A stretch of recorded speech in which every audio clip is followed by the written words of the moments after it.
നമസ്കാരം. ആ, ഈ ഛർദ്ദിച്ചത് തിന്നുക എന്ന് വെറുതെ പറയുന്നതല്ല. ചില മൃഗങ്ങളത് ചെയ്യും.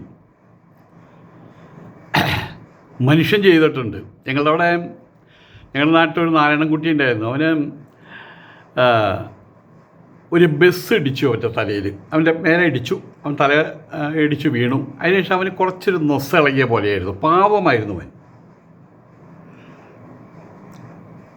അവൻ്റെ അമ്മ അവന് ഭ്രാന്തല്ല, കുറുമ്പാണെന്ന് പറഞ്ഞിട്ട് തല്ലാറുണ്ട്. അപ്പോൾ ഇവൻ പറയാറുണ്ട്, ചില സമയത്ത് ഒരു നല്ല ബോധം വരും, ചില സമയത്ത് അവന് ബോധമില്ലായ്മയാണ്. അപ്പോൾ അതൊരു കളിതമാശ നേരിട്ട് ഇവർ വല്ലാതെ അവനെ തല്ലാറുണ്ട്.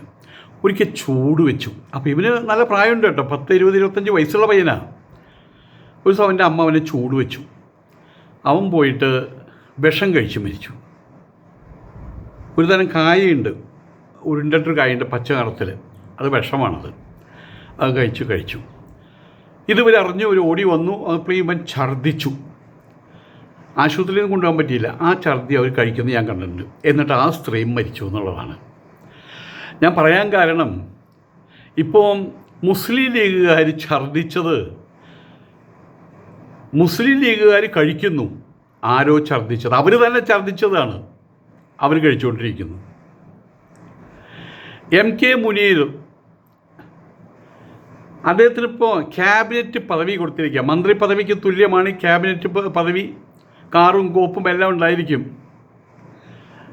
ഭരണപരിഷ്കാര ചെയർമാൻ ആക്കാനാണിപ്പോൾ നീക്കമ്മോടെ.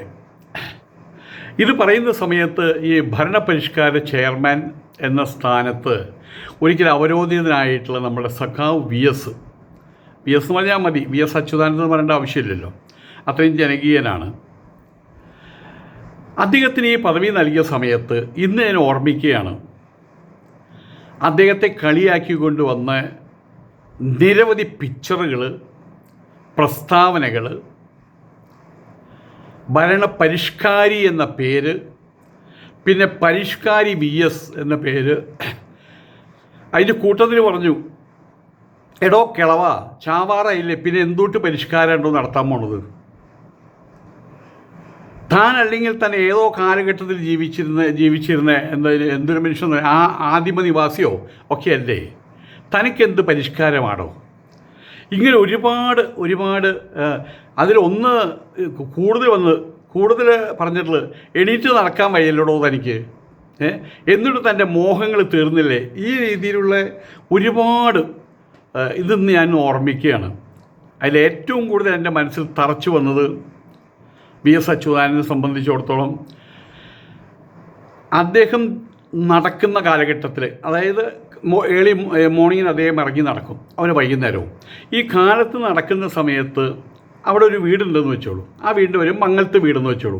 മംഗലത്ത് വീടിൻ്റെ മുമ്പിൽ കൂടെ ക്രോസ് ചെയ്ത് പോകുന്നത് കൃത്യം 7:35 ഞാൻ സമയം പറഞ്ഞെന്ന് മാത്രം.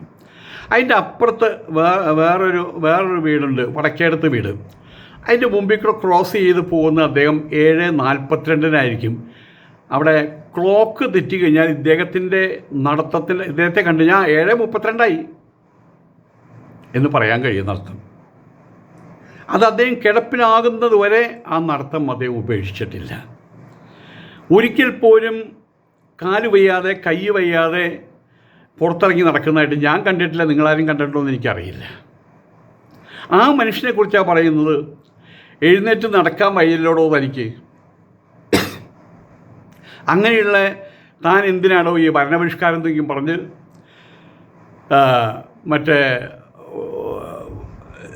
ജനങ്ങൾ കൊടുക്കുന്ന പിച്ചക്കാശ് അല്ലെങ്കിൽ ജനങ്ങൾ കൊടുക്കുന്ന നികുതി കാശ് നാണമാവില്ലടോ തിന്നാൻ എന്നൊക്കെയും പറഞ്ഞ് ഒരുപാട് അദ്ദേഹത്തെ അവഹേളിച്ചിട്ടുണ്ട്. എന്താ പറഞ്ഞാൽ അവഹേളിച്ചിട്ടുള്ളത്? എണീറ്റ് നടക്കാൻ വയ്യല്ലേടോ തനിക്ക്, എണീറ്റ് നടക്കാൻ വയ്യ തനിക്ക്, എന്നിട്ട് വേണോ ഇത്തരം പദവികൾ?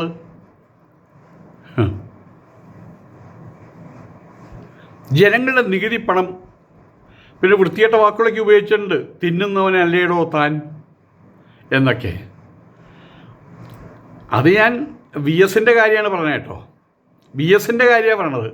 അത് ഇവിടേക്ക് ഞാൻ അഡപ്റ്റ് ചെയ്യുന്നില്ല, ഞാൻ അഡപ്റ്റ് ചെയ്യുന്നില്ല. പക്ഷേ മറ്റു പലരും അഡപ്റ്റ് ചെയ്ത് എനിക്ക് അരുത് പറയാൻ പറ്റില്ലല്ലോ.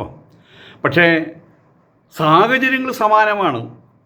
എം കെ മുനീറിനെ ക്യാബിനറ്റ് പദവിയോടുകൂടിയ ഭരണ പരിഷ്കാര ചെയർമാനാക്കാൻ ഏറ്റവും മുമ്പ് ഞാൻ പറഞ്ഞത് തുടക്കത്തിൽ ഛർദ്ദിച്ചത് തിന്നുന്നു എന്ന്. നാളെ ഏതോ സന്തോഷമോ അഭിലാഷമോ മറ്റോ വലിയൊരു ആപ്തവാക്യമുണ്ട്. ചോദ്യങ്ങളൊന്നുമില്ല, ന്യായീകരിച്ചോളൂ, ന്യായീകരിച്ചോളൂ, ന്യായീകരിച്ചോളൂ, ന്യായീകരിച്ചോളൂ. അത് തന്നെ എനിക്കിപ്പോഴും പറയാനുള്ളത്. ശംഭോ മഹാദേവ. നമസ്കാരം.